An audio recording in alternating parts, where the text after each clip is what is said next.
www.realdealnetwork.co.uk. Right, there you go. Back after the break, and I'd like to say very, very, very good morning going out to one and all, wherever you are, what you're doing. My name's Peter Terry. Yes, we do the breakfast show, and we also, every Monday, we're on a little bit later, because obviously it's all about the industry street, and this is the only time that I can really get to really go in regarding what I want to do regarding the DJs, MCs, people that have put a mark on the industry, people that have been in the game for a very long time. I've been in the game for a long time myself, but it's not about me, it's about people who I look up to, people that I feel deserve to have a story, to say their story so it can be put on social media. So, you know, loads of things happen and the person is no longer here or anything like that, and there is no history regarding that individual, and this is the reason why I decided to put this type of a show together, and it's doing quite well. If you want to find out about other interviews like DJ Ratty, we've done Michael Simons, we've done Mystery, we've done Desi G, Barry White, we've done also the man himself, Roy Medallion, we've done Antonia Pascal, you know, there's quite a few of them. Go onto the Industry Street on YouTube and you can catch up with them. But today is one of my good friends. I've known this guy for very, very, very long time, just as much as I've known the brother. But we're not going to get into that right now, because ladies and gentlemen, we'd like to welcome to the studio Mr. Poleto Don, the lyrical wizard. Do you know, this is your life.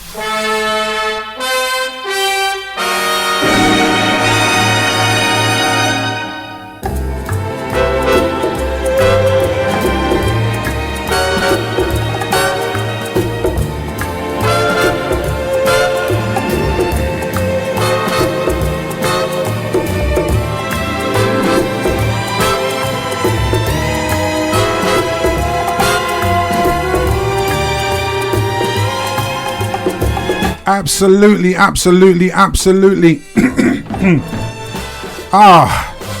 Ladies and gentlemen, you know, this gentleman, as I say, I've known him for very many years. I don't know too much about him. I know little bits and little pieces. But ladies and gentlemen, I'd like to welcome the one and only Mr. Poleto Don, one of the most humblest guys in the industry. How you doing, Poleto? I'm doing fine, thank you. When your voice is so strong, you don't even need no turning up, turning down. You'll be surprised. You'll be surprised on that. Well, Poleto, welcome to the Industry Street. I'm sure you've heard about the show. And it's a time for you to like talk about yourself and talk about what you've achieved and give us your whole story.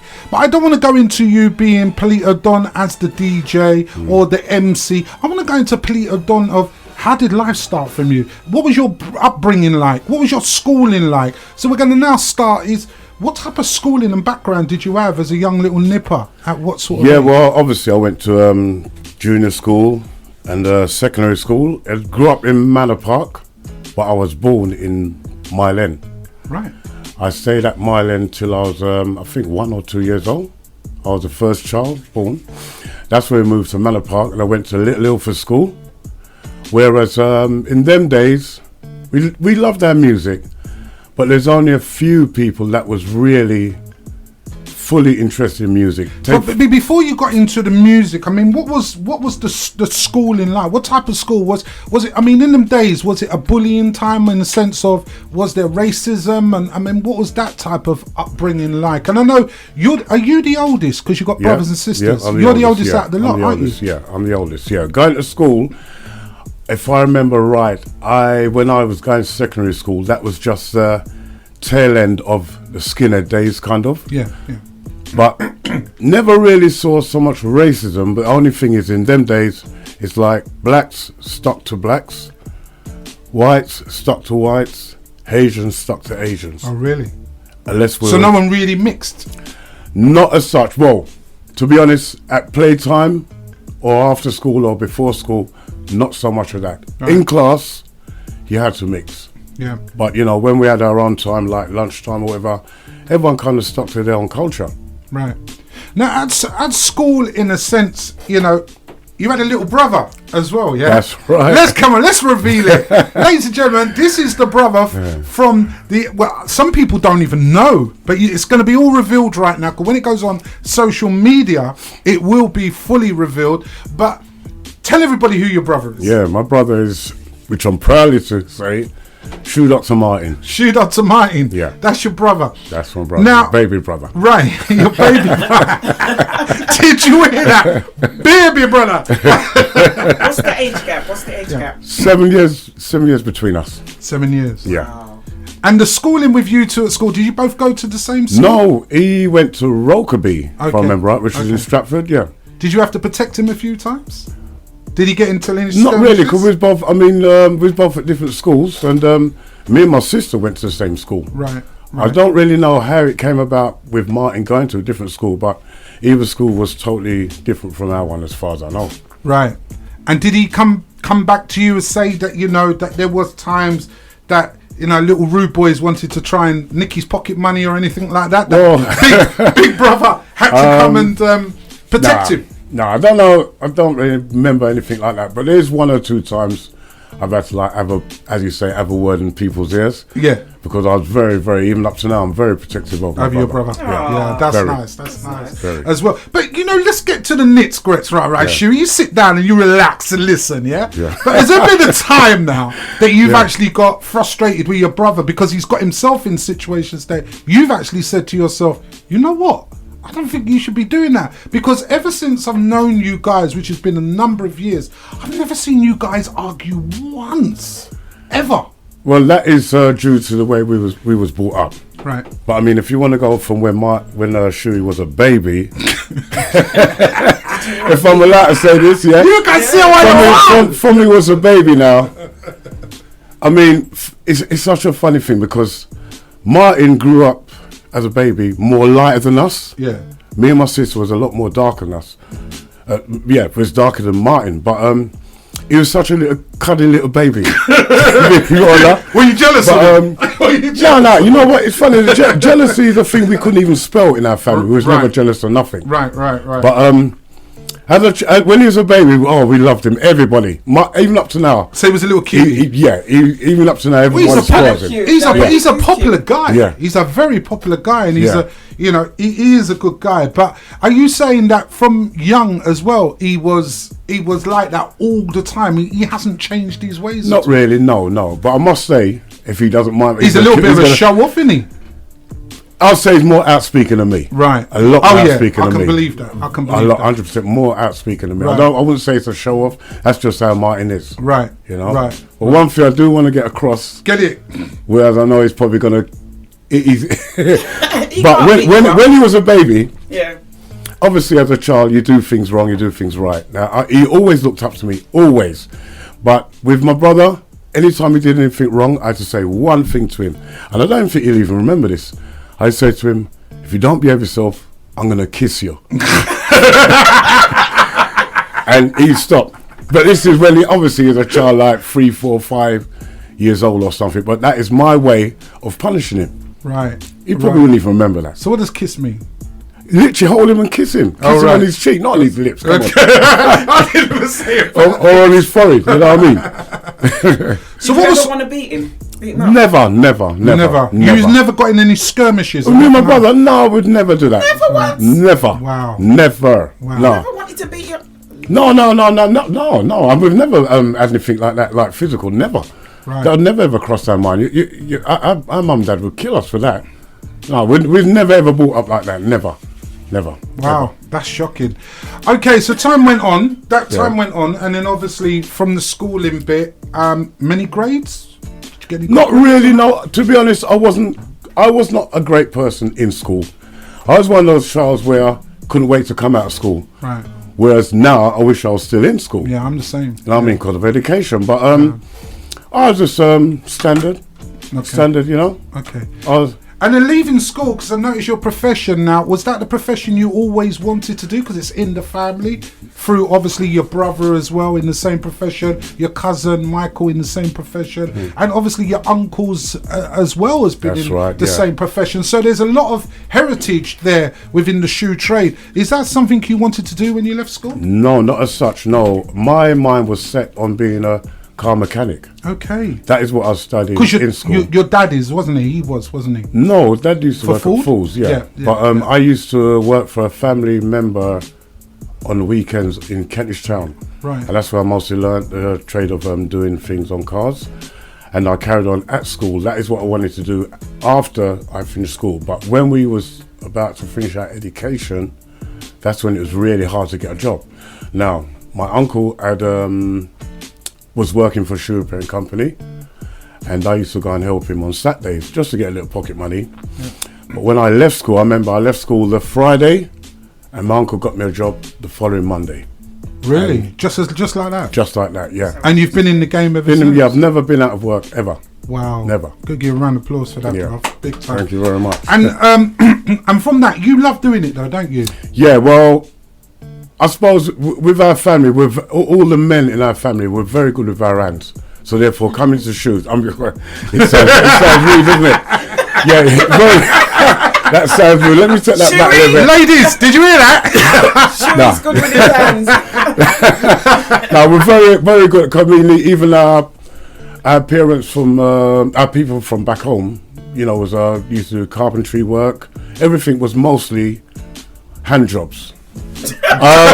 God, I kill me and I get it. Well, jobs with your hands. Oh, did you hear what he's saying? He's putting you lot right in it. Yeah. Okay, so obviously you're talking about, because if you guys don't recognise what we're talking about, is Shuey, of course, Trevor, Michael the cousin. I know your uncle was involved as well before he sadly passed. But it was all about shoe repairer. Yeah, because it fell. We was lucky and we was fortunate because the trade fell on both sides. On my mum's side, which her brother was a shoemaker back home, and on my dad's side, which is my uncle, as you just spoke about, he was a shoemaker back home as well. That's crazy. That is absolutely crazy for the whole family just to still be in, and it wasn't what they wanted to do in the beginning. Not really. Well, not what I wanted to do in the beginning anyway. Right. So obviously from doing shoes now, we get into little bits of the nitty gritty. What got you into the music game? When was the first time you picked up a 12-inch single, or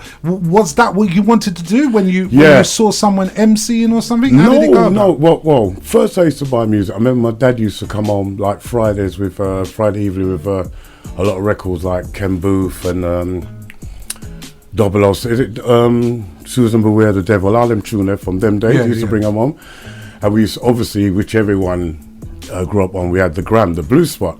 Okay. You know, we could put about 10 records and it all. I remember that. So I used to do that with my dad's record when he's not around, actually. Obviously, because in them days records were very valuable. You wouldn't let anyone just know. Well, so your dad, it was like a no-no. Yeah, not really, no. So I used to play music from that. But when I was at school, around the last year at school, when I was 15, that's when we used to play. I literally used to play at some of the school discos and play music. But them time, it's not like what you have now with the double decks or CDs and all them. It's just strictly vinyls, where it's just one turntable, preamp, plug in a mic, and you're good to go. And I used to always play music and talk on the mic. Not even talk. We used to call it toasting. Toasting in them days. Yeah. And it wasn't like how it is today. Them days, you just flavour the tunes, as I call it. You season up the tune. Then you just jump in and jump out. But when I left school, I used to follow a sound called Fat Man Hi-Fi. I heard of Fat Man Hi-Fi. Yeah. No, that was them time used to call us. When you say follow them, were you a part of it, or is it somebody that just inspired you? Oh no, what it was, a good friend of mine who used to take us out raving, actually, because them time I was too kind of young to come out beforehand. She told me of a place where Fat Man was playing down Arrow Road, which was 6th Avenue. We used to have a club called Little I. I remember Little I. Yeah. Right. Yeah. Now, this which my parents, if they're listening, they're going to be shocked to hear this as well. You used to sneak out. Exactly. But it was a time when Mum and Dad was both on nights. Yes. Late, So they were late shift, tired. yeah. They were tired. So this is where Martin comes into it again. We used to share rooms together as kids. My sister had her own room, but 2 boys in one room. I used to make sure they were asleep, and then I'll sneak out, walk down there, and I remember the actual first time I went down there. They weren't even setting up. They were setting up at the time. That was when Ribs was. I remember Ribs. Right. I walked in and it's R.I.P. And, Ribs, isn't it? No, Ribs is still about. Ribs is still Ribs about. are you Ribs from talking about? Unity. Okay. You're on about Ribs I from do. our way. Yeah, you're on about Ribs from down our way. No. Yeah. So at the time, I walked in there. There's hardly anyone in there. Fixed up the set, the amplifier and everything, and I was just kind of watching them. And I do remember up to now when Roy Rankin looked at me and said to me, something like, yes, ma, you look like you're interested in sitting here. So I said, yeah, man, I'm just surprised. So he goes to me, sit down on that speaker box and just watch the whole night. And then when they started playing, which was very amazing to me. Fat Man used to always sign on with just playing on tops with their light blue boxes. Them play a treble, you wouldn't hear no bass for at least an hour. Chris treble, yeah. And I used to thought to myself, why are they not going to bring up the bass? Because I want to hear the bass. And then about an hour afterwards, after a few people coming, Riz would bring up the bass a little bit, and the bass used to hit me. Rock the bass. bass. Crisp, clean, round bass. Because Fat Man was a sound, wouldn't say they weren't heavy, but they used to play with quality, and that used to get to me. Now, when Roy Rankin went on the mic, God, that was like a godsend. When I heard him on that mic. So he was your influence? Oh, yes, definitely. When I heard him on the mic, I did say to myself, that is what I want to do. That is definitely what I want to do. So when I started making 1 or 2 lyrics, that's when I gave all my music to Shuey, because I just concentrated on being a mic. So you actually was an actual DJ before? Yeah. I had everything. Joe Gibbs, anything on Channel 1, Studio 1. Wow. I had everything. Wow. I used to collect, I used to buy music. I used to travel everywhere, east, west, north and south on Saturday and just buy music. So most of your pocket money or your work, money, your work money just basically went onto music? Oh yeah, definitely, yeah. Okay, and living at home as well, was that a bit of a problem with mum and dad? Because obviously rent's got to be paid. Yeah, obviously, yeah. I mean, mum and dad, what's one thing with mum and dad, which I was grateful for, they taught us how to live on what you have money-wise. Wicked. Money-wise, we never made ourselves broke. Even if you have £5, you got at least save $2.50 out of that. Right. Definitely. Right. And another thing is, because even down to your mum and dad, I mean, I know your mum and dad, lovely people, and you guys are such a close family. Yeah, very close. Always have been. And that is amazing, because that's what a lot of unity, we need that unity. Yeah. And especially even with times like now, this is where you do need your family.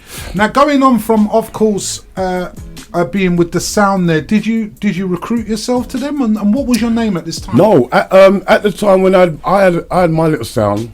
Before that, what was it called? Satra Hi-Fi, okay. Which was based off of, I'm sure you know people like Tony P, yes. Stanley T, and them like over Lewisham Way. Okay. Well, the name rings people knew them as Just Good Friends. Yes. Right, yes. Way before that, they had a sound called Atra.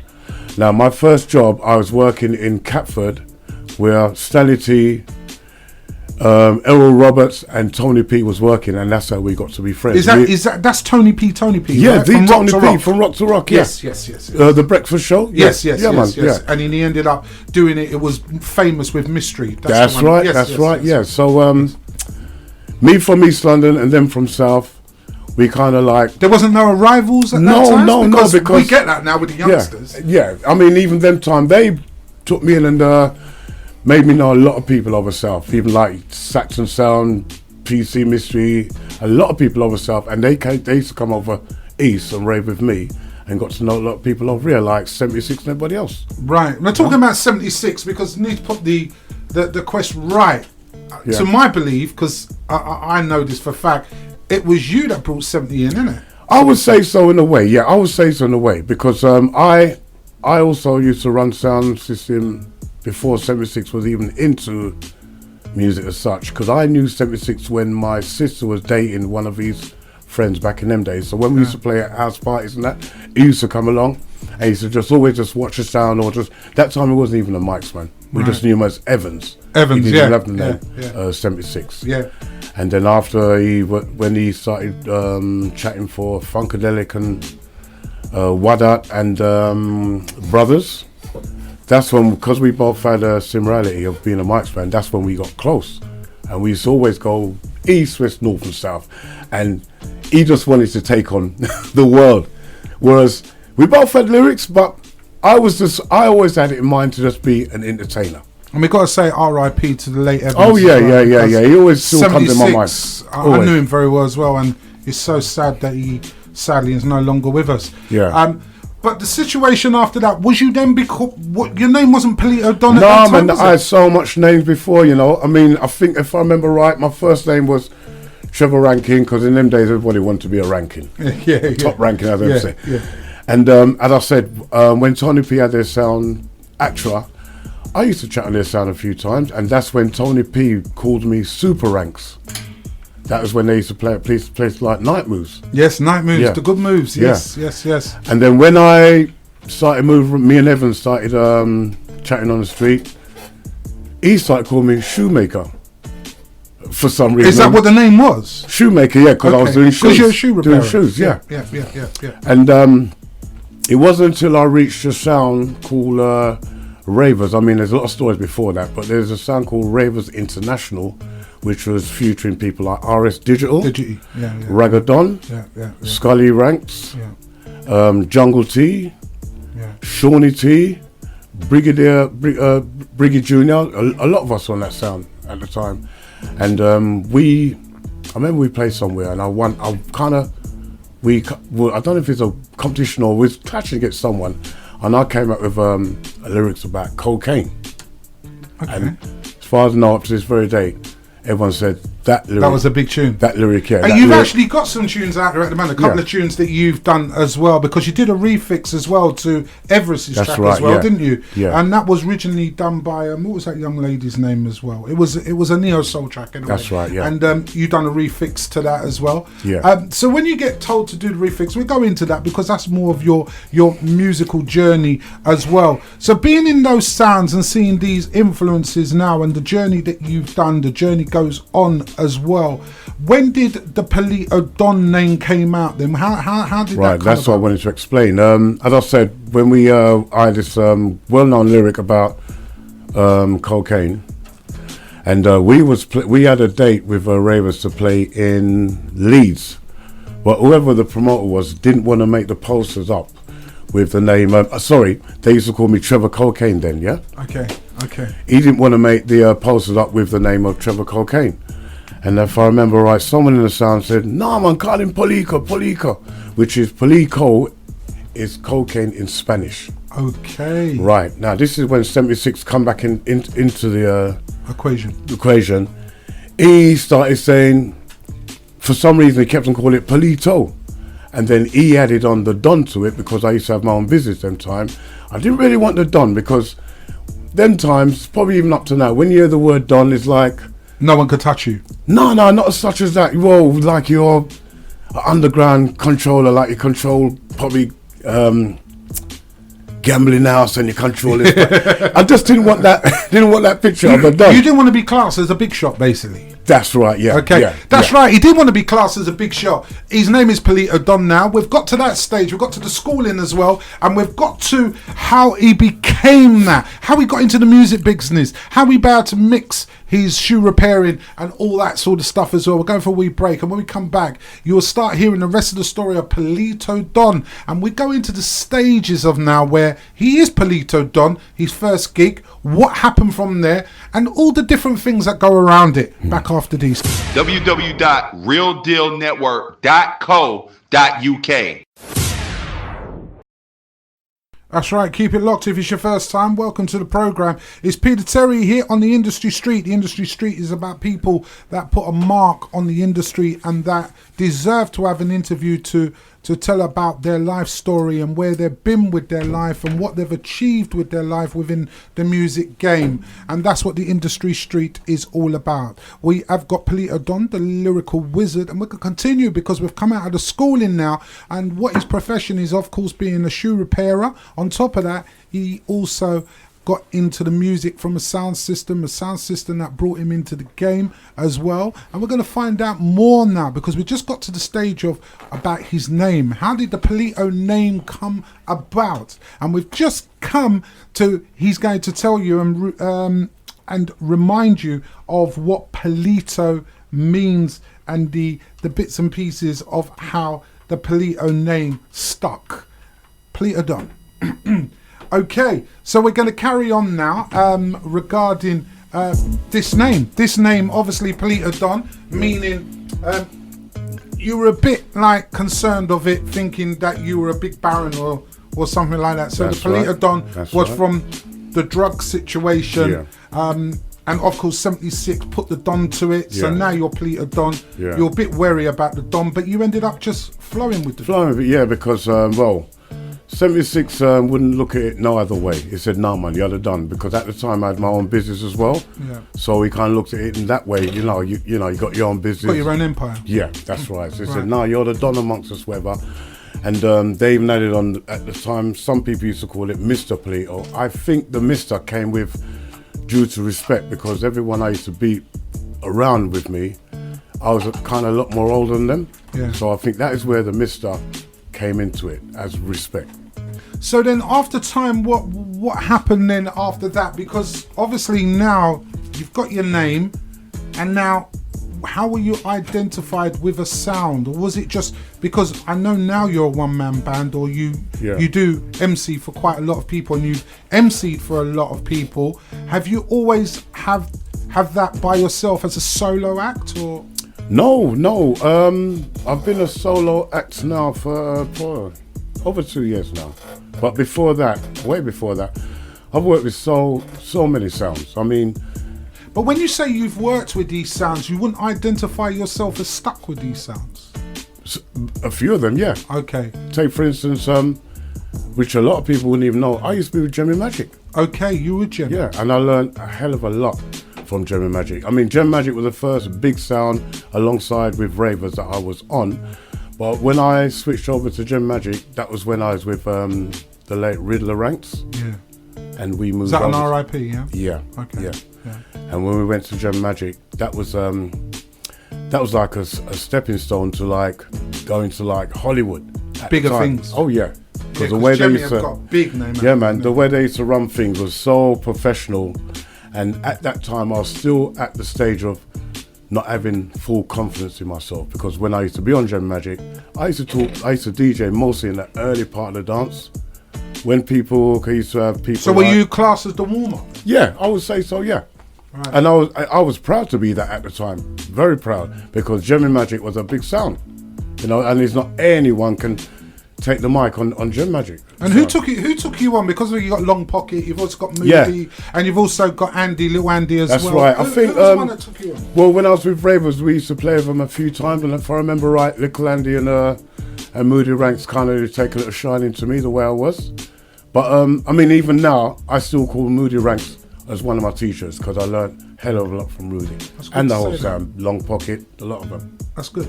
And also now, was there rivals with any other, being that you were this wizard going around now, being obviously your flow's quite high, that other sounds got a bit jealous that you, in a sense that now you've left them and you've gone with an arrival? Was there any situations like that at all? Well, I never spotted any arrival, although I'm very observed with people around me, whether I'm on the mic or not. I observe everything. Right. But I didn't really know of any rivals. I had few talks of people. You'll always get people who criticise you, but I'm one of those persons. When I get criticised, it makes me even better. Makes you stronger. Makes me a stronger person. Yeah. Because you're not a very aggressive person. No. I wouldn't sort of say that you're a pushover. No. But you're not aggressive person.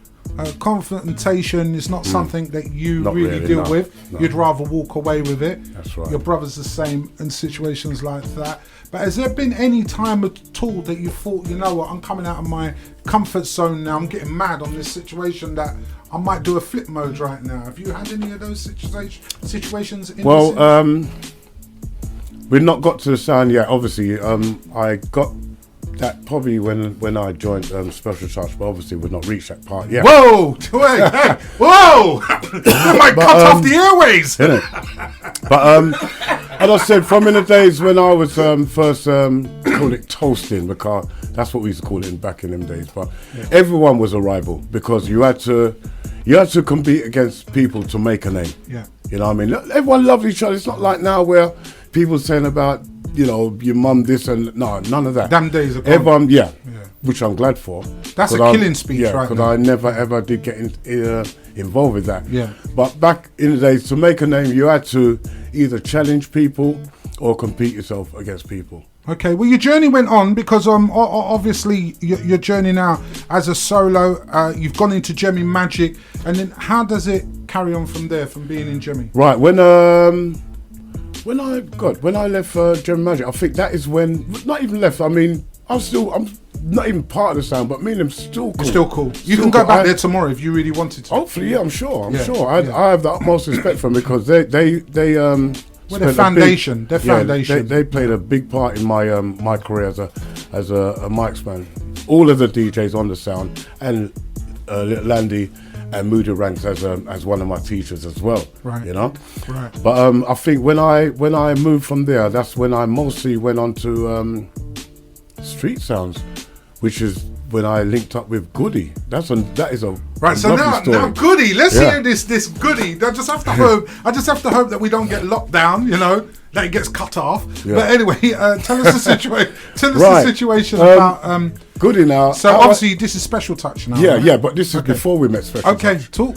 Now this is coming up to 95, 96. The reason why I say so, I can't remember. Anyway, I'll explain that to you and make more sense than that in a while.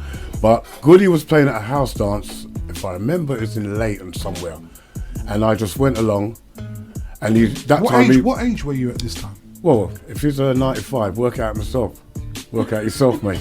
We'll get to the age part later on. But, God, them time I was what? 21? 36. Oh, 36. 36, yeah. Go on.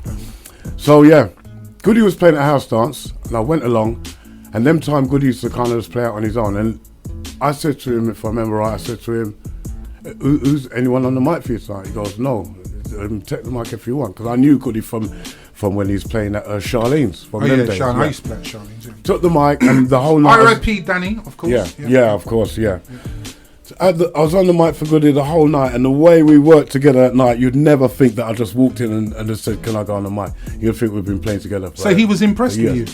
Yeah, but Goody knew what I was all about from before, and I knew what Goody was all about from before that as well. But that is the very first time we've actually worked together as a team on the night.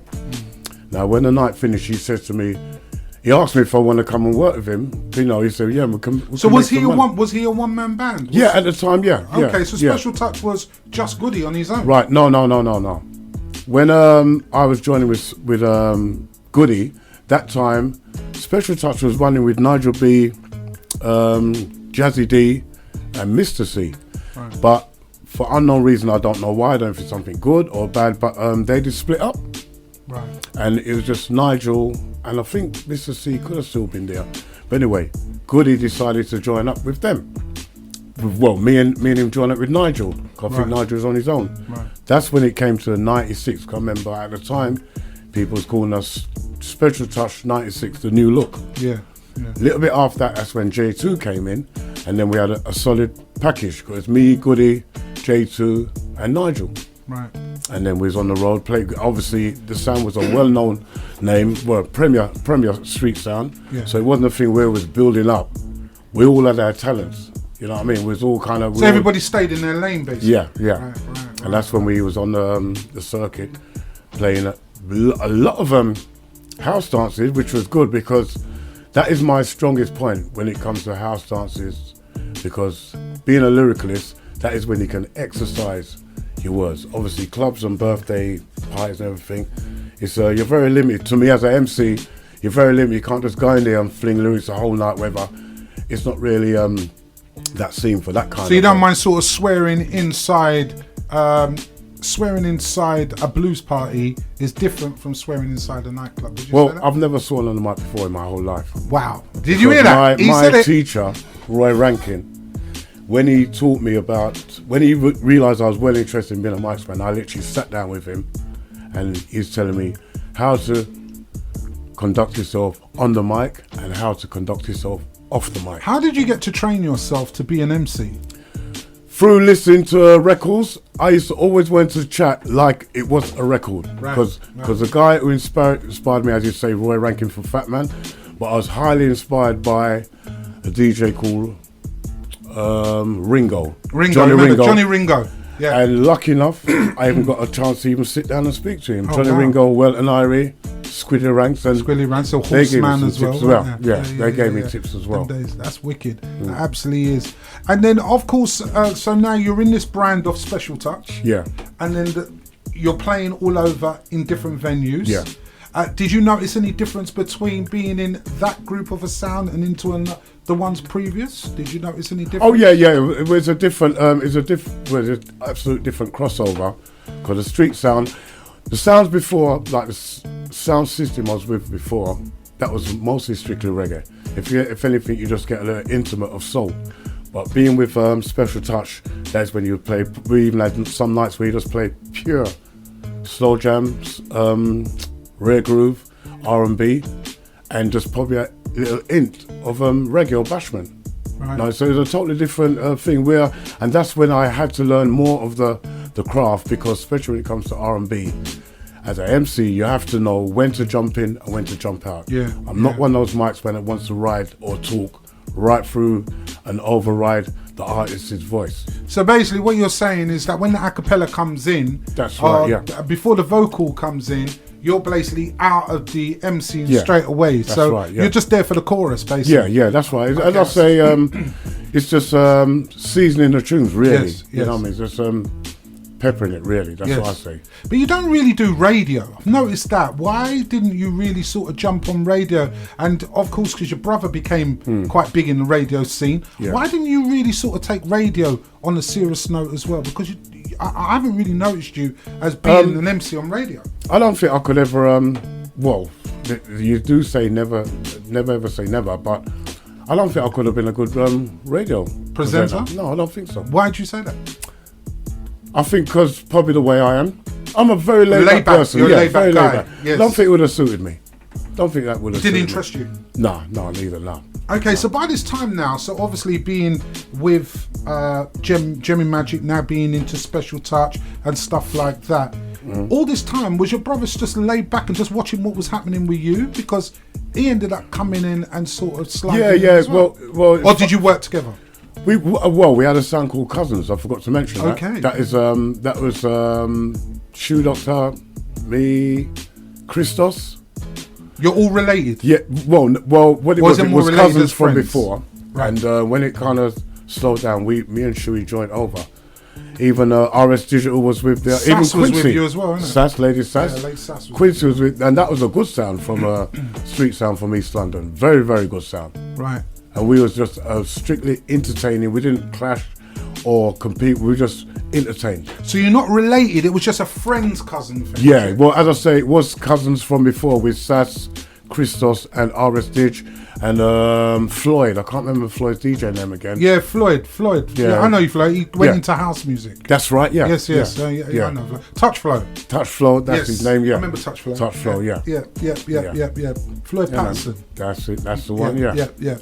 Okay, so after the cousin scenario, and then obviously your brother, and why you're now going up a ladder even more and all that, did you influence each other at all? Oh yeah, we did. Yeah, because you brought your brother in, didn't you? In a sense. In a way, yes. I brought my brother in because obviously we lived under the same roof and we were brothers. And obviously me being the eldest one and being into music before him, obviously he watched my footsteps going in it. And with my brother, I didn't even have to show him much, because he kind of branched off from me. So it was kind of like looking at myself in the mirror. Yeah. You understand? But he took it further, because I can even go as far as when the PC and computers came on road. And I remember when he actually said to me, Trev, let's go and have a course in computer and that. But me being at old school, I said, no, I don't want that. But he went ahead. He's a lot more ambitious than me. Yeah, he wants to learn a lot more. Yeah. Yeah. And now the music is a sort of taking you, because now we're going to start getting up to some previous times now, because, you know, the situation while you're doing it, how did you manage to sort of keep the work going as well? Because obviously with what you were doing, you need to have your 9 to 5 as well. With these late nights, did that interfere at all? Yeah, it was killing me. Especially when we was with Special Touch.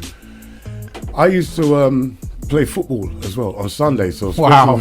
wow. So, excuse me. What team? Oh, I used to play for pub teams, and I used to play under an unknown name for Fools as well at the time. I was well into my football. Right. And so especially when we done the house dance on Saturday, I used to leave the house dance and rush to the Hackney Marsh. And as I got there changing my... So you must have been at those times, you must have been doing a thing what we all know as called bleaching. Yes, but it's funny though, because even when I used to finish football on Sunday, I still had to go and pick up. That time I only had one son. I still had to go and pick him up and spend the rest of the day with him. Right. So my body system got used to being like that. Right. Not now as such, but weekend never used to get no rest. Right. And your kids in that, because I know you've got kids, they're not into music at all, are they? Or are they? I think. And was it through you influenced? Not really. No, they're into. I think they're into all that grind stuff. Yeah, but it's not through me. Right. Not through me. No. Right. Not for me, definitely not. So, of course, was there times that from work, in a sense, obviously from bleaching these sort of things, that your manager used to pull you up and go, "Hey, look, mister." No, I was really good. I used to have the energy. It's only, I'll tell you what, it's funny, when I used to work in the city the first time, and when I was in Special, I used to play at Corks down Oxford Street. Oxford Street, yeah. That was a Wednesday night, if I remember right, and when I used to go to work the next day... Was that Doddy's? No, Doddy's was... Dodd and Mystery was in... And Mystery. Yeah, Mystery. They used to yeah. control the setup on that. And when I used to go work the next day, all I needed was to sleep for an hour. 1 hour? Which is the person that I was working with. I used to say, I just want 1 hour. And he goes, yeah, go on. I sleep for 1 hour straight during the day. So you used to cheat them, really? As I got up, well, that hour I could take as my lunch break, really. Yeah, true. Actually, yeah, you could. And as I got up, I was as good as anything. Right. So I just need that 1 hour.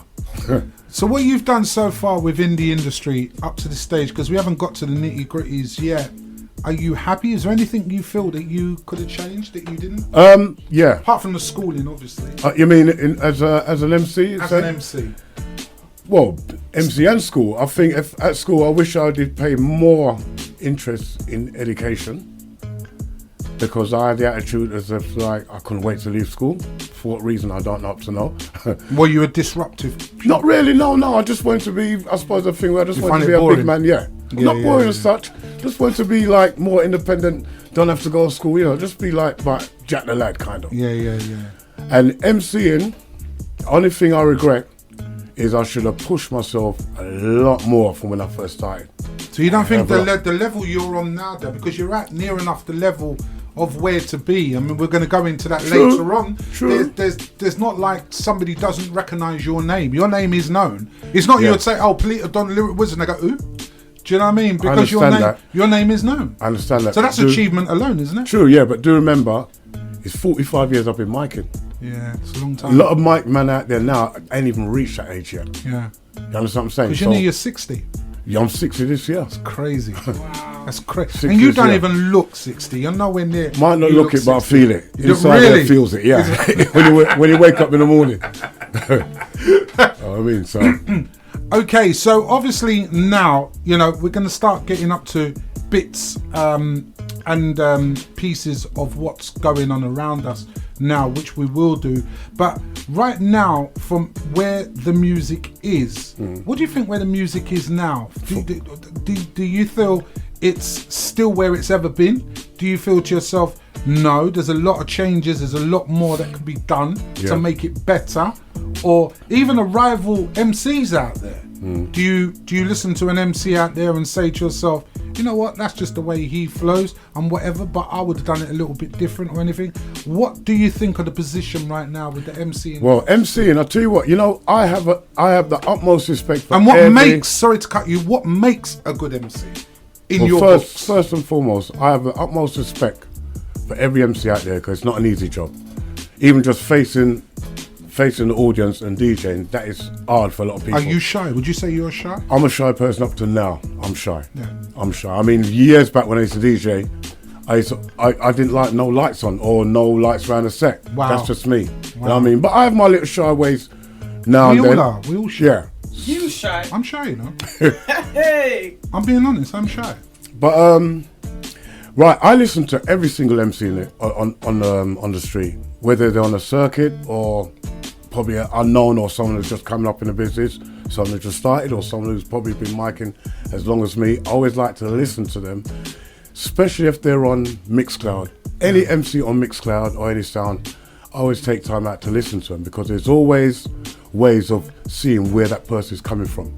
Is there anybody you've nurtured and you've brought up to a level now that they will proudly say, if it wasn't for Poleto, you know, I may not be in this position right now? Well, there's a guy called Shawnee T. Shawnee T is into rap now, right? Yes, I took him from he's a schoolboy. Right. And I the same thing that Roy Rankin done for me. I used to look after him. He was an artist. Yeah, that's right. He still is an artist now. Yeah. I looked after him the same way Roy Rankin looked after me.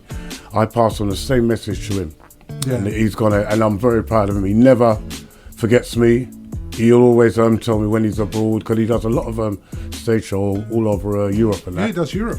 Yeah, he's doing really good. But from I took him under my wings, he's always determined, more determined than me at the time. He loves to like clash people, and he's a good guy. But the most thing is, he hasn't forgot me. No, well, that's good, because some people will forget where they started from, and I think in this game is very wrong. It doesn't matter if you don't get on with that person no more. That's but with right. Take it out of them, man. That person's little bit of influence and touch, you won't be nobody, because you right, wouldn't even decide to risk going there, because your confidence is not that good. That's right. Do you understand what I'm saying? That's so true. And that is what people really, I personally feel, you need to let people understand that. Yeah, that's right. Do you know what I mean? But like the music goes on now, and of course your little touch of influence now, we're going to start getting up to date now. We're getting up to date, and we're going to start off with, in a sense of, the goods and the bads and the uglies. Right. There's loads of the goods, there's loads of the bads, and there's loads of the uglies. And don't forget, if you would like to give Poleto a call, if you want to go live, is there somebody out there that you can say to yourself, you know what? Yeah, Poleto helped my partner or whatever. I remember Poleto and whatever. But the humblest, one of the most humblest guys. There are a few humble guys. There are a few out there. Yeah, there and is. you are definitely one of the humblest guys out there, because I've never heard of Poleto's got in any rackers and had stuff like that, or in any jealousy or stuff. And then, as you said, later on, it actually makes you a stronger person. Of course. Because if someone is there, instead of bad minding them or that, you just challenge them. Have you had any challenges before? Like when you go to a dance and you see all these different artists on there, say for instance, all these MCs and stuff like that. Does that faze you at all? No. But the only problem I used to get, as I said, when I switched over to the street sound, my face was a new face, so people must have taken Test you out. Yeah. So not realizing that I'm coming from sound system. Yeah. What's the difference between street sound and sound system, would you say? Music wise as well. Music is totally different. Obviously from street sound is when you play the vocal and then you flip over and then you ride the version. Obviously what it is now in street sound, you're just playing music and you're just flavouring the tunes in. Right. That's all. Right. That's the big difference to me. Right. Whereas some people will still bring the sound system ways of doing it now, and that's when you overcrowd the music and people always say, boy, I'm talk too much or whatever. Yeah. Now I try to fade away from that. I've had time when people say I talk too much or whatever, you know what I mean? But I try to fade away from that and keep it very professional as much as possible. Do you take tips from anybody? If someone said to you, Poleto, you know, man, you talk too much, do you get a bit vexed at the time and it downs your evening and then learn from it? Oh, no. Yeah, I learn from it. But as you know, you can't please everyone. No, you can't. You'll have 100 people in a dance and you'll have just one person who say, oh, it's a boring night, or he does this, or he does that. I mean, I have people say to me, I don't talk enough. Right. I've had people say to me, some people that we all know, come to me and say, boy, Poleto, you got some good lyrics, but the only problem is with you, you're not bossy enough. You know, you understand what I'm saying? So you need to up your game a bit more, is that what they're trying to say? Yeah, in a way. But he's got up his game. We're going into street sounds. We just touched on street sounds. That's all we done. We touched on street sounds. We're going to get deep into street sounds, and we're going to get up to the goods, the bads, and the uglies, the healths, and everything else, the scary times and stuff like that. It's all coming your way. This is the Industry Street. My name's Peter Terry. Juliet G's here, and we got the Lyrical Wizard with us. His name's Poleto Don, and you never know. Later on, might get my little www.realdealnetwork.co.uk. That's right, we are back. We are definitely back. We are definitely back, and we'd like to welcome you to the Industry Street, where we are talking to Poleto Don regarding his life story, and you know, the story goes on. It goes on. It really does. So tell your friends, tell your neighbours, if you want to ask any questions, you're more than welcome to. Juliet G will give you the number. What's the number, Jude? 07497 654 815. 815. Most definitely it is. Phone's going. But yeah, so if there's anything you would like to ask Poleto, you're more than welcome to do just that and find out exactly what he's about. But we're getting some feedbacks as well. Jude, do you want to give some of the feedbacks that's going on? I do believe people are bigging you up, saying really? You come from a long way and stuff like that. Jude, do you want to share that with him? At this present moment in time, no, I can't. Okay, we'll do that in a moment. Trying to sort this out. But right now, so obviously now we're getting to the stage of street sounds. Yeah. So the difference now, street sounds. What was your very first street sound that you? Well, obviously, Special Touch must have been your. Special Touch was the biggest one, yeah. But us, I suppose, Cousins. No, Cousins was one of the first street sound, which was every street sound and every sound system. I've learned a hell of a lot. Every step I've taken. It's not like I've taken a step back. You know what I mean? I've learned a hell of a lot of craft and ways of things. So therefore, I've been fortunate, really. Right. Up to when I reach up to the street sounds. Right. Yeah. I noticed that you're not really out as much though, because obviously being someone a veteran of being 60, being in the game for over 40 years, and you know, you're not really out there as much as you would have been. At a younger age, is it because old age is getting no health? Or, no, I choose not to really. I mean, age. What would you say age? I could probably go out there 7 nights for the week, but I choose not to now. I mean, even if there's a week where I haven't got no bookings, right? That's when I'm at home catching up on other things. Because do remember, I got a 9 to 5 job as well, so you can't be out there killing yourself. And at this time and age, we have to look after our health. Yeah. Have to look after it. That comes first. Everything else is secondary to me. Yeah. Music will always be out there. No disrespect to music, but music will always be out there. But our health will not always be out there. No, definitely not. And as is the times that we're in right now, which is not a very good time. That's right. Because none of us know exactly what is happening right now, which is quite scary times as well. But let's be real with the game now. The street sounds now. Is there issues there? Would you say that could be better, or do you guys feel that you're in a good place right now? And you know, regarding we've all got it in our world. We've all got jealousy in our world. We've all got rivals in our world. There's people that think they're better than you and stuff like that. Have you come across anything like that at all?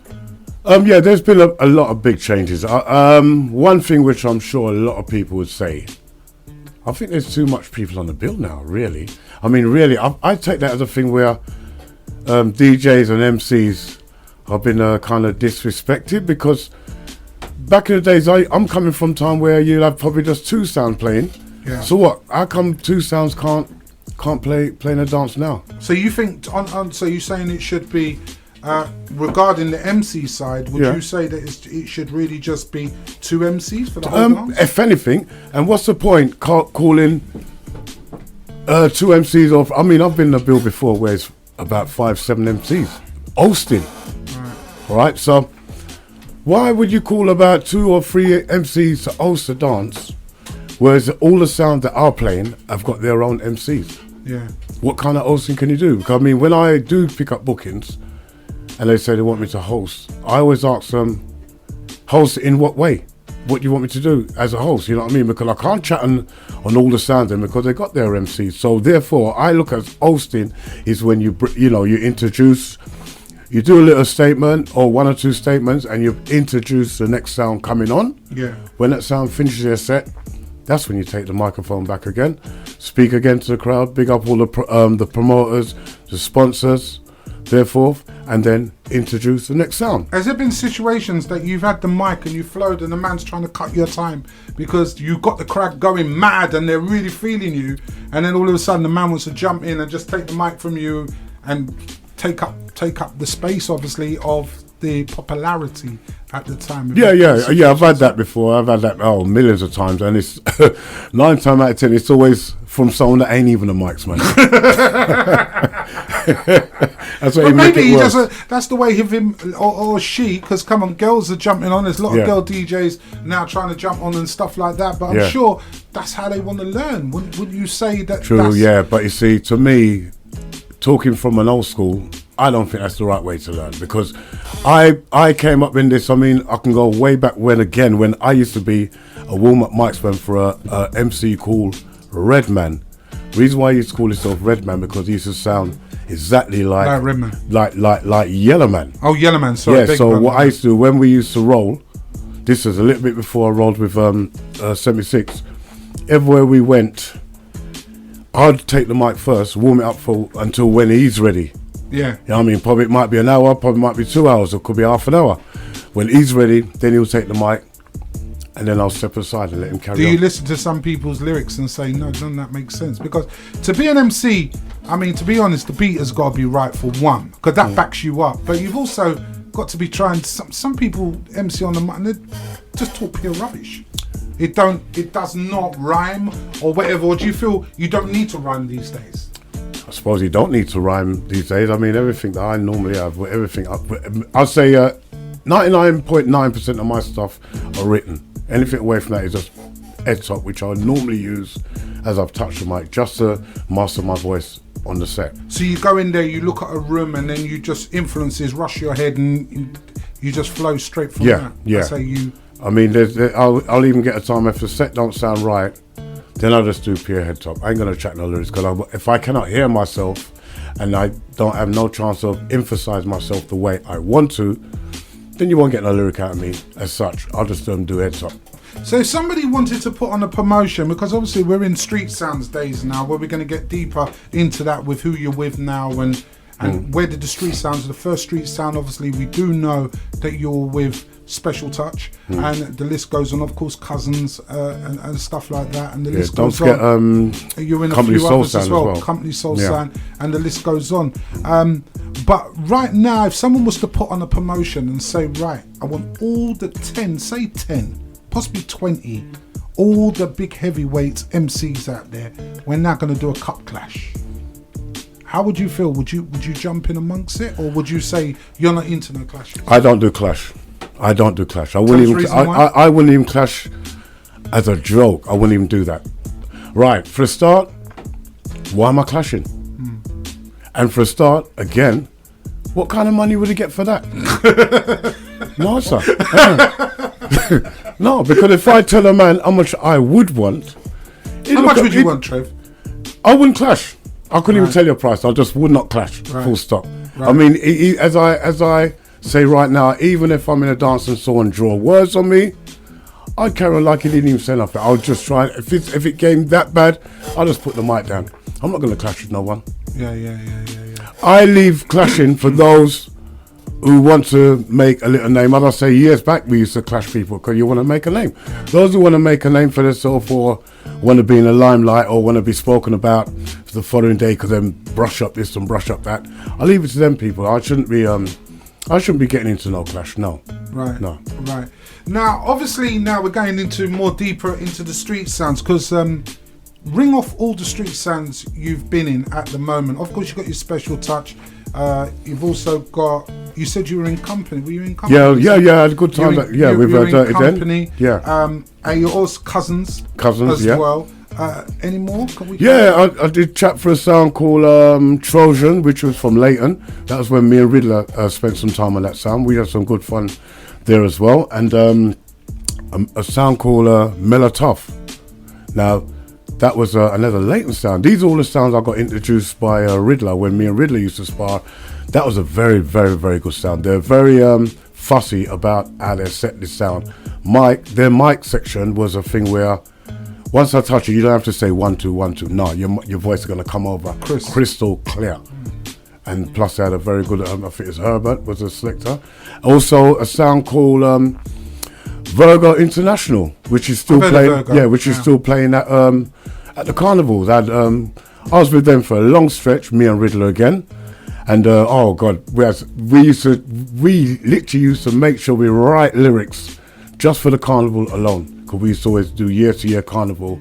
I forgot what road, but that was when a lot of MCs used to pass through, and me and Riddler was like the godfather for all the MCs. There used to be about 20 of us, enough of us.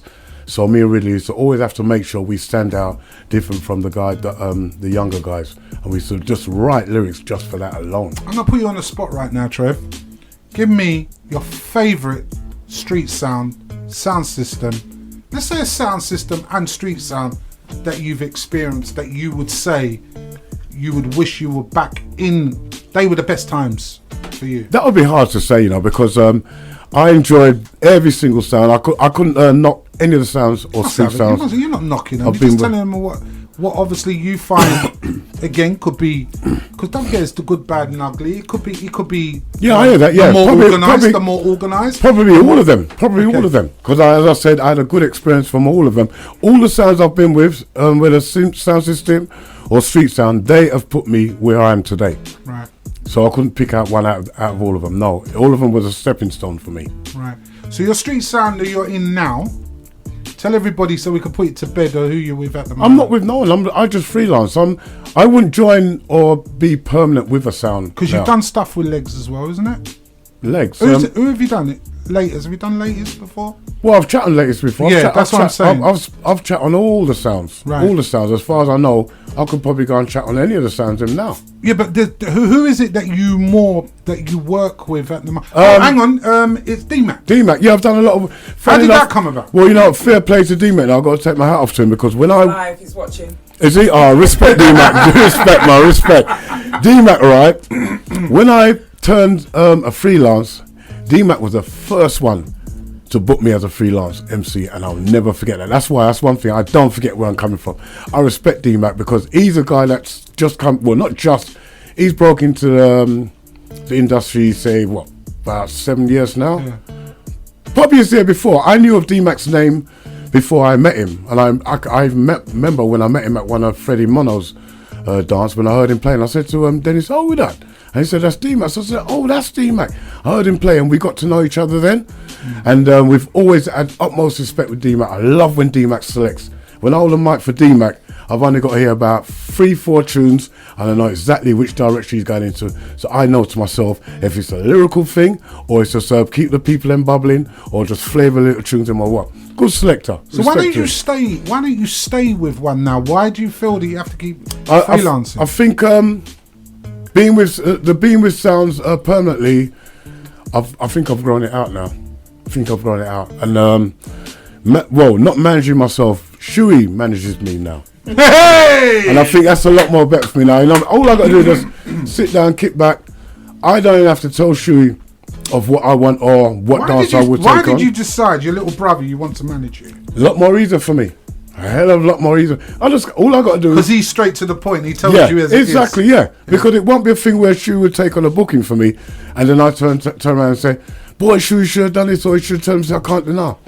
Shu is a straight. He's more straight than me. Yeah. As you know. Around the bush. Yeah. So I'll just let him deal with the bookings now. So D-Mac, at the moment, you're still just freelancing. Yeah. What D-Mac from time to time. Yeah. As I say, I've bubbled amongst a lot of sounds out there. Even Desi G. It's a honour to hold the mic for Desi G, because not anybody can pick up the mic for Desi. No. If he don't want you to mic, he'll just turn around your face and say, come off. Put the mic down. Yeah, it's a honour. You know what I mean? All of them. I can work, chairman of the board. Love work with chairman. Yeah, chair. Undercover. I love work with undercover. Yeah. I've worked with all. The list goes on and on and on. And as far as I know, I've still got that relationship with all of them. But obviously, being in one of the guys that's been in this game for a very long time, anyone would have thought that you would have just had your own sound and done your own thing regarding and just bouncing from sound to sound, and that as being an MC. Why didn't you choose to do that? What, MCing? No, set up your own sound, and well, obviously you're the big man behind it. Why didn't you decide I think to do that? I wouldn't say lazy, but and I wouldn't say because you could have not ambitious enough, but I think it's just a lot more easy for me. A lot more easy for me for being the way I am now as a freelancer. I wouldn't join as a sound again. Wouldn't. Right. No, not at the age of 60. Come on. I'm here waiting to get my freedom pass. So for any dance. So what are you saying? Are you saying that Poleto Don is coming to the end of his days? Then is that what you're actually saying? It's funny you say that, because I wanted to retire when I was 30, and now I've doubled that now. Yeah, I never give it up, and especially when I got people like Riddler and 76 in my mind. Every time I touch a mic, they cross my mind. Yeah, especially 76. He used to always say, "Poleto, man, you never give this up. You ain't giving this up." I really wanted to give up. I mean, as you know, when I used to have my business on Barking Road, yeah, I wanted to give it up from them times. Well, because obviously your brother was big into the sound system days, and he's calmed down. Well, has he? But he's calmed down. But he's calmed down because obviously the business comes first. And everything else is secondary. Yeah, because everything is secondary. Yeah. Other than that, because it's actually the business that pays you. Yeah. But I just say about giving it up. I wouldn't say I'm giving it up or would give it up. I don't have no time on that. But one thing I will say to my last breath in my body, I'll never stop writing lyrics. Never, ever. So you've got a bag of lyrics ready to flow now? No. Okay. ain't chatting nothing tonight. No. Today I should say no. I'll never give up writing lyrics. Never. So you would just let them just store there or whatever? Yeah. But say a man comes to you and says, "You know what, Poleto man, I know you can flow. Have you had people that said to you, can you write something for them?" I've written for people before. I would not put it on here now, but you'll be surprised of how much of your flows out there. Lyrics I've written for, and I'm even talking about yard artists. And what do? Do you lock away and do it, or? It's all different, really. To tell the truth, as you know, I go work early. Yeah. Because around 6 o'clock, anyone can get me on the phone. Yeah. Sometimes that's when I'm practicing. I go to work early to do my little writing, or if I've written something, then I go. I'm sitting down at work and I'm just going through the words, and then throughout that day, that's when it's just going through the paper, the vision of the paper, just rolling through my head. That's the only way I can learn. By the time I get home, where I used to learn at home, too tired. So everything's mostly done away from home. Right. So being in this game for as long as you have, would you say that what's your worst experience? Would you say you must have had a worst experience? Worst experience as a experience DJ? that you would say to yourself, you know what, I can't be doing this no more. Yeah. I just don't want this. I've got two. I've got two that always stick out in my head. Fire. One is when I'm not going to mention names. One is when years ago, as I say, I was clashing. Me and Riddler was clashing with some people, and we had them for lyrics. And one of their colleagues came over to me and drew out a knife on me and said to me, if I draw another lyrical again on his colleague, he would have took you out. Yeah. And from that night, was that because it was a cussing match?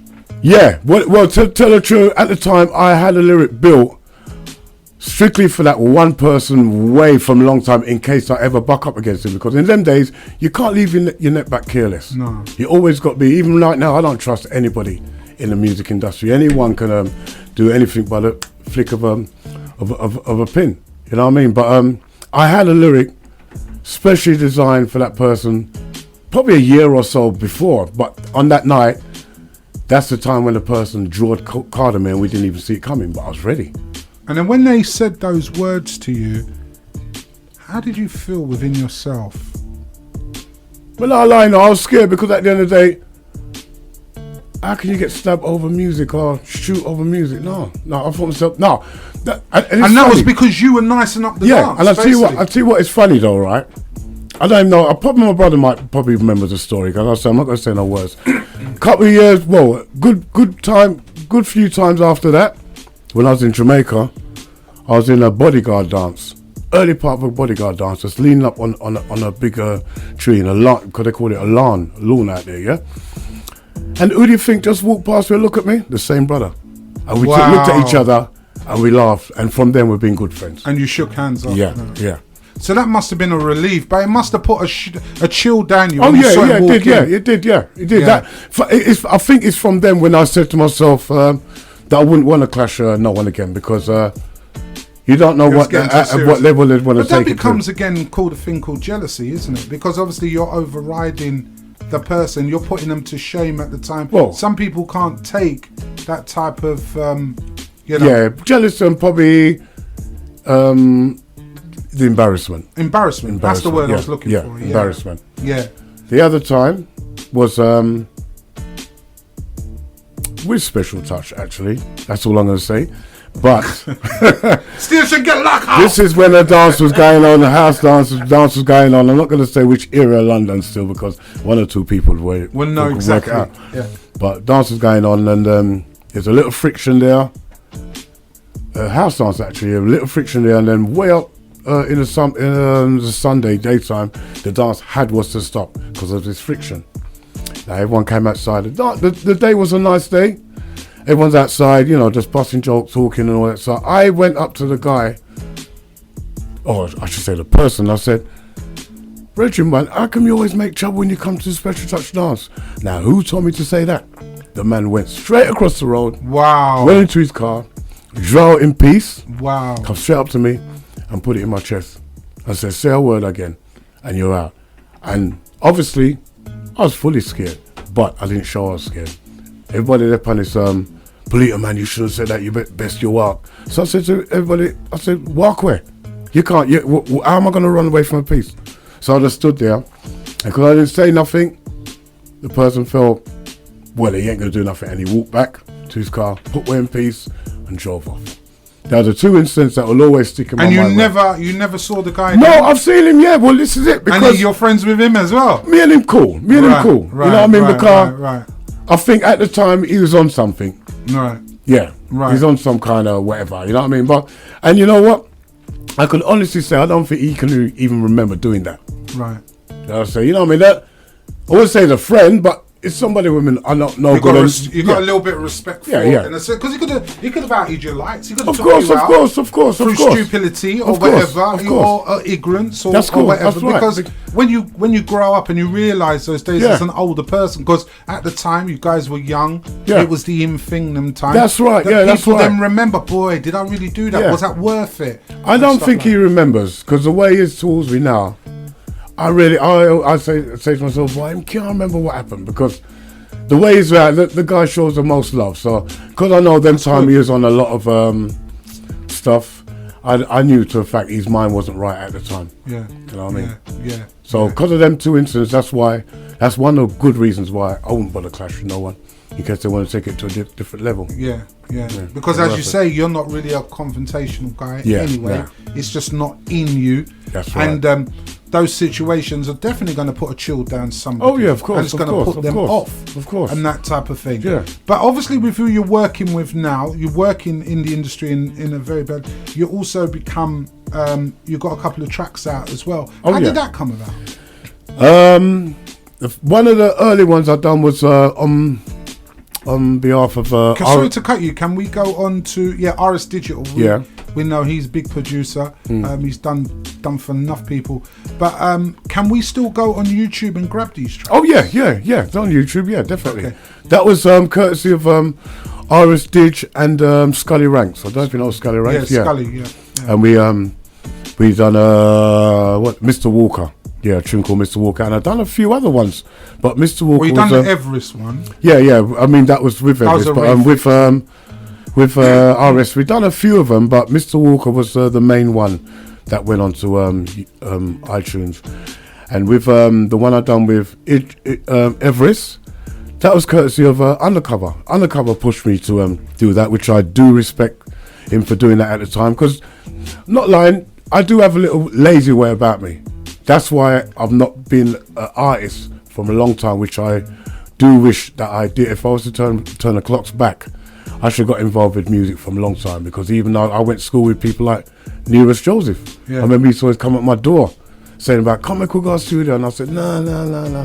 Didn't have no confidence. Donovan King J. We went to the same school as well. We was used to always DJ and sing at lunchtime. And look how far them guys have got. Yeah. But, so do you regret that? Yeah, I do regret that. Yeah. That's the only thing I do regret in my music life. Yeah, I should have pushed myself a long time ago, because if you could have flowed with somebody and possibly even do a track with anybody out there, who would you like to flow with? Someone up to date now? Could be up to date or back reggae or soul or whatever. Could be non-existent or whatever. Who would be your iconic person that you could flow with, that you'd say you'd company you would love to do a track with?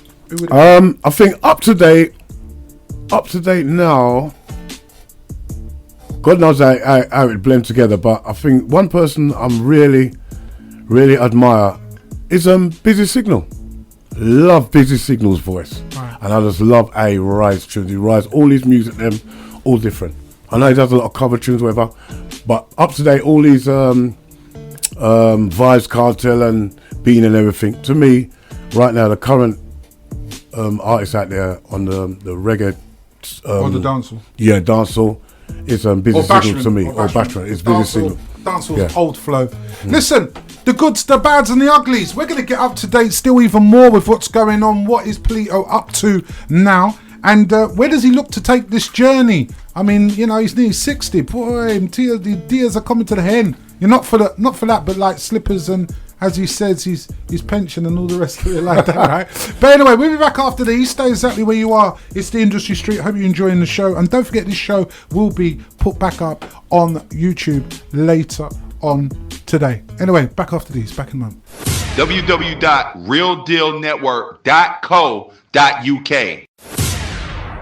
My name's Peter Terry and this is the Industry Street. We do this each and every Monday and we bring people who we feel have put a mark on the industry. The industry being the street sounds. We could talk about, Holly Willoughby and Philip Schofield and all them DJs, Chris Browns and stuff. But we have, our own industry, our own underground that have achieved stuff that is not recognised. And this will all be put up on YouTube. You can go to the Industry Street on YouTube and you can grab all the stories of This Is Your Life on the Industry Street. We got Poleto Don, the lyrical wizard, and he is a wizard at that. And he's telling us about his life story, about how he started off from sitting on a speaker box for a sound system, from that being brought into a sound system, by running all around and being in nearly every underground sound you can think of with on the street sound circuit and the sound system circuit. And right now we're getting to the nitty gritties as well, because Poleto is almost coming up to 60. That's a long innings. About his goods, his bads and his uglies. His uglies has been when people have sort of gone up to him and want to put a knife to him. At one point a gun was put to him. That's the bad bits about the story. But right now we're going to go over to Poleto and we want to know about the situation with his health, because right now I do know that his health ain't 100%. And the reason why, because I do believe, if I'm rightful saying, that you suffer from diabetes. I've had diabetes from 1988. That's sad, man. That's sad. And how did that really come about? I mean, you know, because everybody has symptoms, and you know, right? And you're not really. I mean, in a sense, even now, you're taking big risks because of this quarantine madness, right. and you're here to tell your story. Exactly. And so we've had to make sure we cleansed up the place. And exactly. that. Yeah. But tell me, how did you know? I mean, because people need to know the signs of how that comes about. Well, you know what? Diabetes is a thing you can get so many different ways. When you hear about people's got diabetes, straight away they think that, oh, you eat chocolate, you eat this, you eat too much sweet. Nah. Yeah, because you're not overweight or nothing. No, that's right. Do you know you could even go on holiday to Spain, Italy, come back, choose you're eating different type of food, come back with the diabetes. Also, a lady can be expecting a child, and from they've had that child, they turn diabetes. Really? But at the time, I was lucky because, well, not lucky, but the time when I caught it so early, my mum used to be a nurse. So that time I was living at home still, if I remember right. She spotted it in me from before I even went to hospital to get checked. Because she knows the signs? Yeah, my mum knows the sign, yeah. Wow, and you've been living with it for quite a long time Yeah. And do you have to inject Yep. Like I used to inject 3 times a day at one time, but now I've got it down to 2 times a day. Morning and evening. Does it make you hibernate at all? Like disappear and don't come out because of it? Does it? I've had some rough times with it, very rough times with it. You know, I've had hyper attacks and that. But as I said, it's when your sugar level is too low, and you just. Lucky enough, I've always had somebody with me at the time. Right. You know, like, is it Lucozade? They say. Yeah. Lucozade. Is it Lucozade or a chocolate bar, isn't it? Chocolate bar, yeah. Lucozade or chocolate bar will bring it back up, but Lucozade and Pepsi will bring it up too quick, and it'll give you like a pain in your head. But I even walk around with Lucozade tablets just in case. Oh, is there Lucozade tablets? Yeah, there's Lucozade tablets. Yeah, always got to have that. I don't go. I have it in my car. I have it in my work bag, and everywhere I'm. Always have that. And when you take that, does that automatically bring you back up again, or does it take a while? Takes a little while, but it brings it up slowly. It's always best to bring your levels up not too slow, but just bring it on a level when it's coming up. And this is the funny thing, because don't judge, because people might have physical problems that you can see, but you don't know what. I've said this on a number of occasions, that you don't know what mentally they've got wrong with them as well. So at the end of the day, he didn't need to tell us that, but yeah, he's got diabetes, so there's signs that you need to watch out with. But now we're going back into the music field now. What do you think of the state of the industry right now, as being there for a number of years? What do you think we could do better, or do you feel to yourself, we don't need to do nothing better? It's perfect. We're fine. What's your honest opinion? Well, there's room for improvement in any fields, no matter what you're doing. But being in it so long, and then obviously I've seen a lot of the changes, and I think we should try and all work together. Even as far as promoters, how do we work together? Work together and you know, set a plan. It's I know it might be the wrong thing to say, but there's too much cutthroat in it. Too much cutthroat. What do you call cutthroat? We got to get to the nitty gritty. What is a cutthroat? Well, all right. Some people don't know what a cutthroat is. Let's start from promoters, yeah? Yes. Why can't all the main promoters sit round a round table and say, right, this time of the year is my time, that time of year is your time, this time of year is my time. But that's like a pyramid. That's like a pyramid or a partner. Can be in a way, yeah, but why not that? You know what I mean? Because I've seen times where you'd have someone who's well known got their birthday bash, say probably this coming September, all right? That is lockdown because it's a year-to-year thing. So about 2 weeks or 3 weeks before that, someone just come out the clockwork and have a dance keeping on the same night. That is wrong.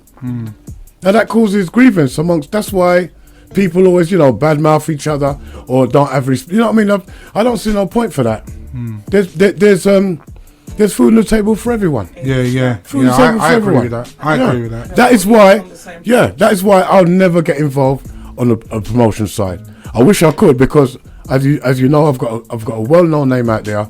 I'm sure if I was to keep one dance, it would jam. Be successful. Yeah, but even obviously you got the backing of your brother who will back you more than anything as well. Yeah, you know what I mean. Even though when you do feel lazy, Shuey will be there going, "Nah, it's my brother's thing next week." Saying, yeah. You know what I mean. So you've got that support as well. Yeah, but as I said, that's why I'm not stepped. I won't step that level now. No. Wouldn't do it. You wouldn't do it? Nah. You wouldn't even do it before you hang your gloves up? Nah, Hold one dance I had it in mind to like say, keep one dance as my retirement. But no, I'm not going to bother now. Really? No. The only way that ever take place is if someone arranged that behind my back. That's the only way. But me personally, no. And then the only thing they'll have to worry about is me getting there because I wouldn't know it's taking place. Yeah. No, I understand.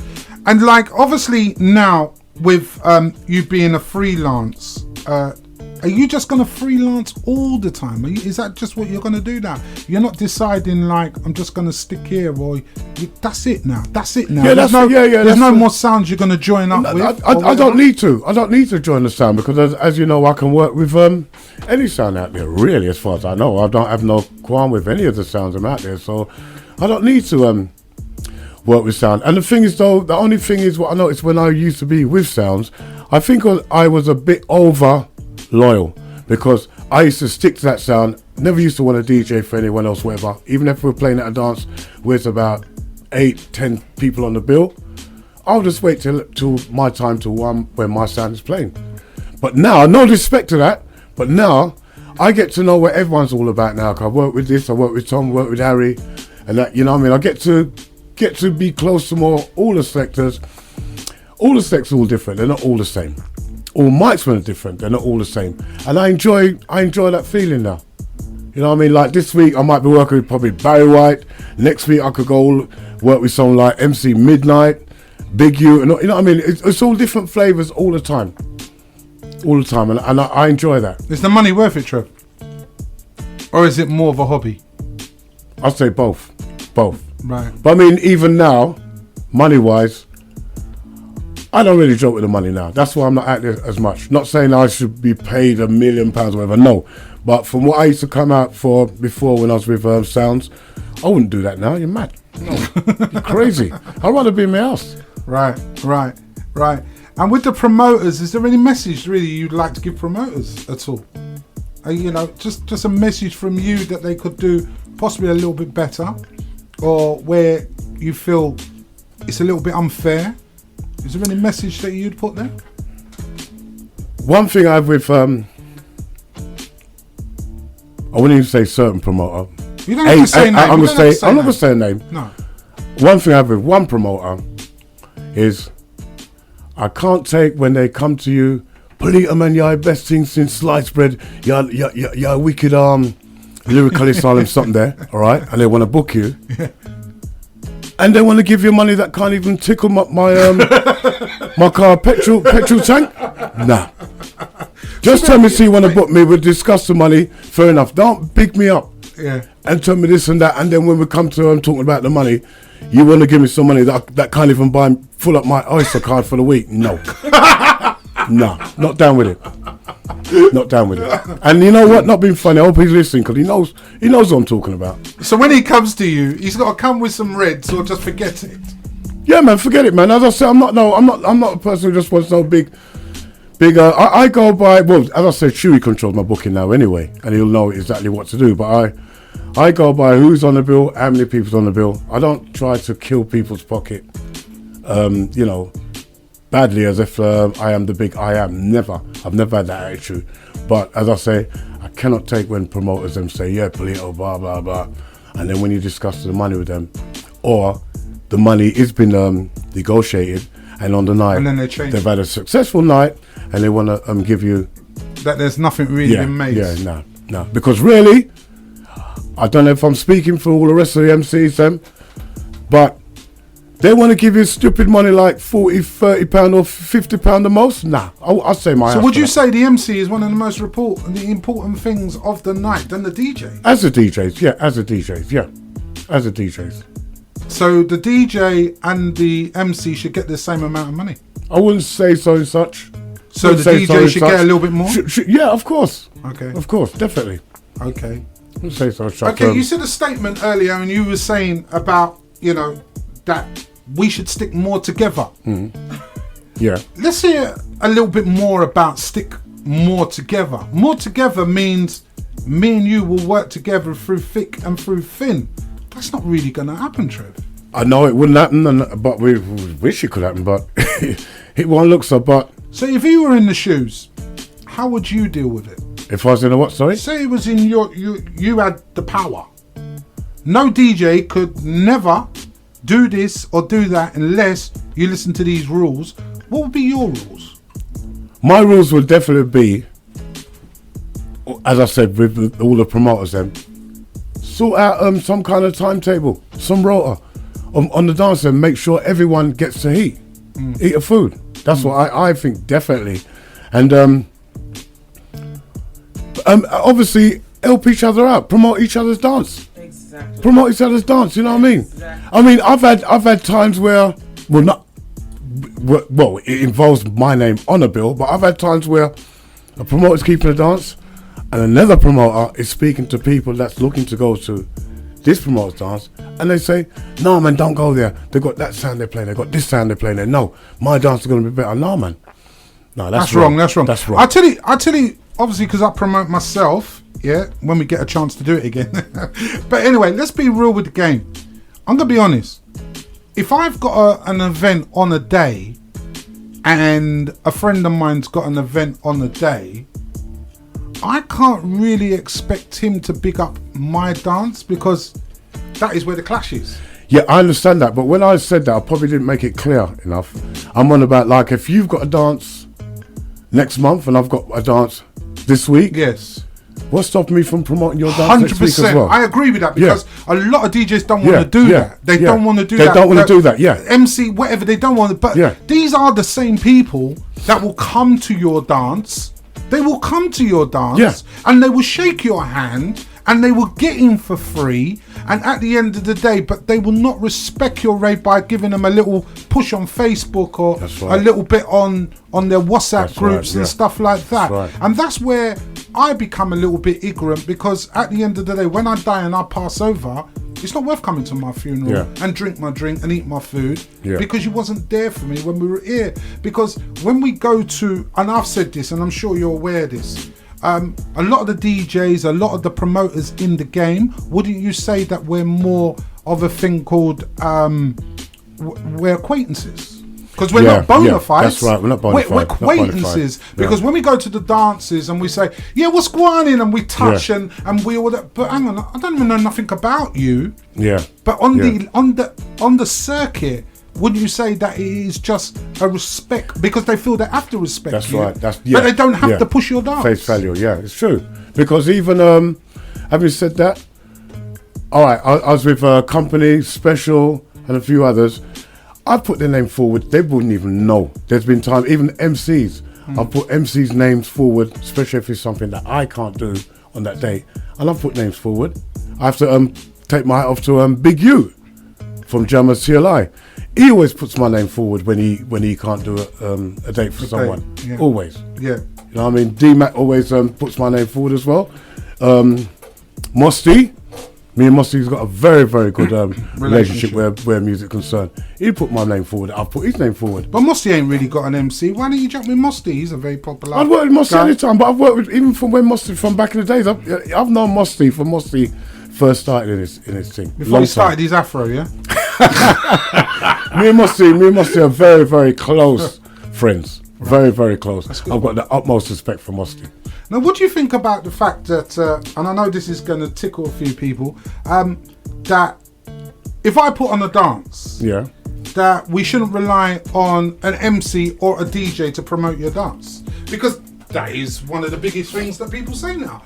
Just because my name's on there, I don't have to promote your dance or whatever, but I do expect to come here and get the money, the same money. Yeah, I understand that. I understand that, right. That is one of the reasons why I joined Facebook in June gone. Because you were never on it, were you? Never. No. I obviously gone on there to advertise. Your brother forced you to get on it, didn't he? Yeah. He's been doing that every year. And, it's always when my birthday comes up, that's what he says to me, I must jump on it, because obviously he has an illness with Facebook, he does. Yeah. But anyway, God, that's the reason why I joined that, as to promote all anything that I'm on. But another thing to this now, why would someone give me tickets to sell and they're using James Shook here to sell the same dance tickets because that's where I sell my tickets. Yeah. Now there's been times where I've had tickets that I'm on, of a dance I'm on in my back pocket, and I'm at James Shook here selling tickets from James Shook here from the ticket box, and I've got tickets in my pocket to sell as well. I can't go in there and override my brother's business and sell my own ticket. They can't expect you to do that. Yeah, that's why anytime people book me, I always say to them, who's the ticket outlets? From they mentioned James Shook here, I said, well, don't expect me to sell tickets because that is where I'm going to send everyone to go and buy their tickets anyway. So say, for instance, you've got something at an event and the people have not put your brother's, because obviously he's got his new website now, getyourtickets.co.uk. Of course, you know, support a black business, let's be real. And of course, we do use Eventbrite, but you could do exactly the same thing. Getyourtickets.co.uk. No doubt he's mostly going to start doing concerts and all the rest of it that goes with it as well. So what would you feel like that if you've got a flyer you're on and they haven't got your brother's details? Yeah, well, obviously I would take tickets and try and push them because really and truly during the week it'd be hard in a way because during the week no one don't see me. I'm not a person that's a road man during the week. No, mostly weekend. During the week, I'm Trevor Lloyd Winter. Weekend. Right. Oh, you got Lloyd in the middle. Yeah, that's my my full name. Okay. Weekends. That's when you get the Poleto on the Lyrical Wizard. Right. I mean, so during the week, I'm not going to no disrespect to anyone, but I'm not going to be going door to door like I'm selling Avon, selling tickets. I won't do that. No, I'm not doing that.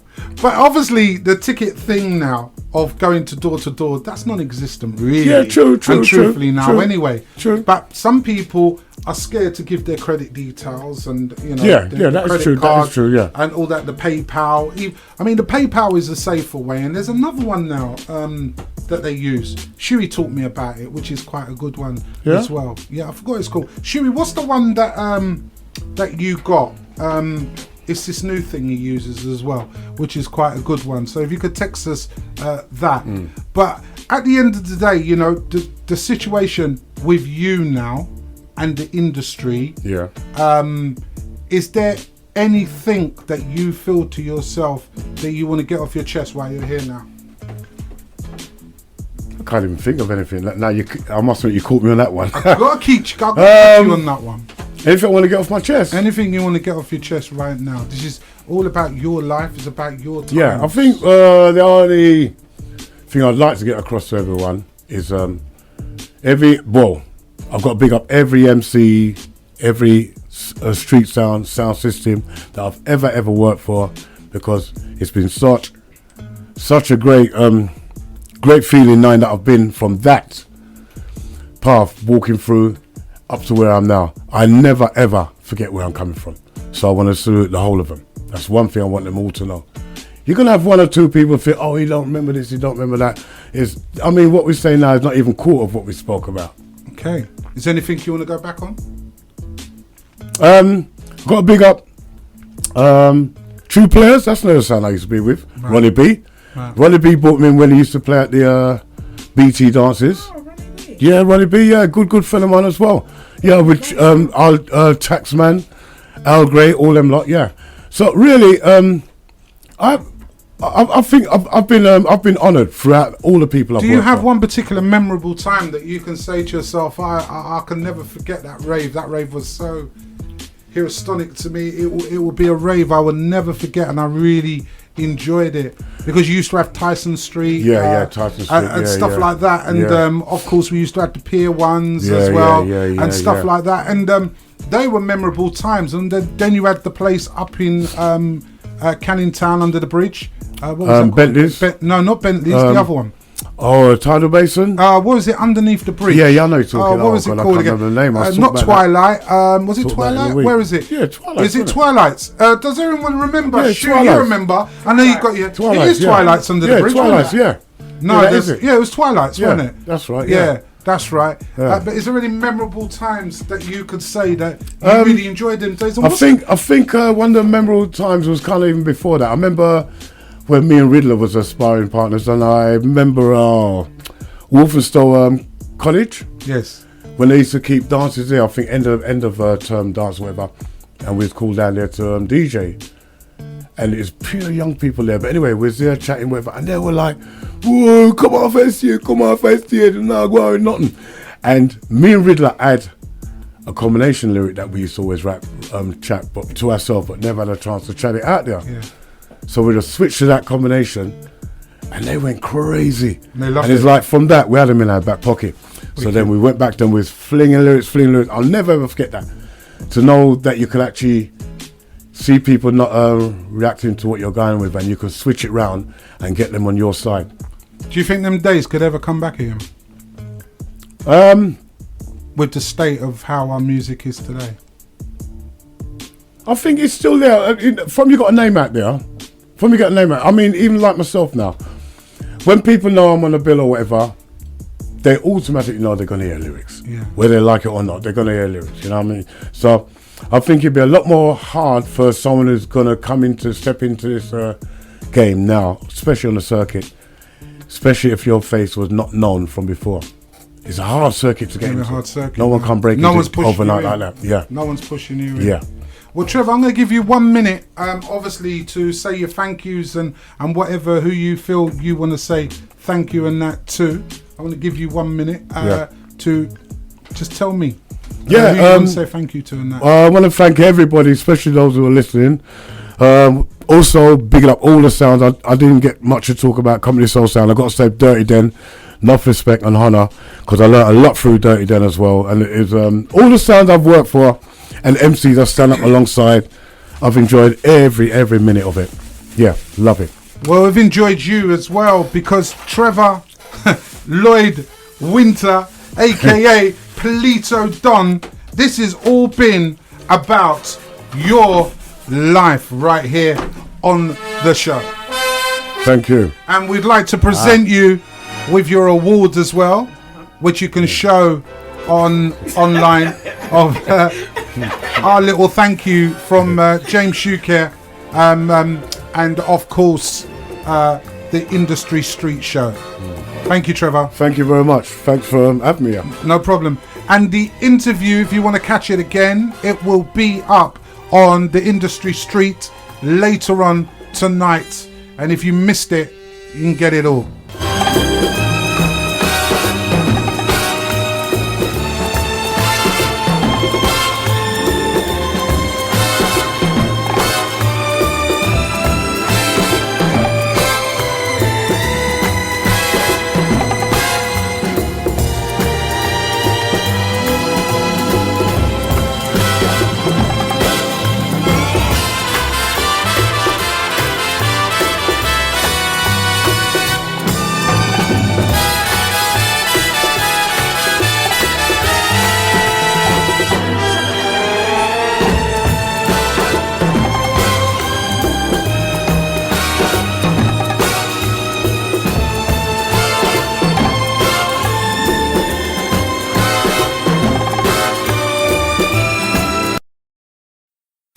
www.realdealnetwork.co.uk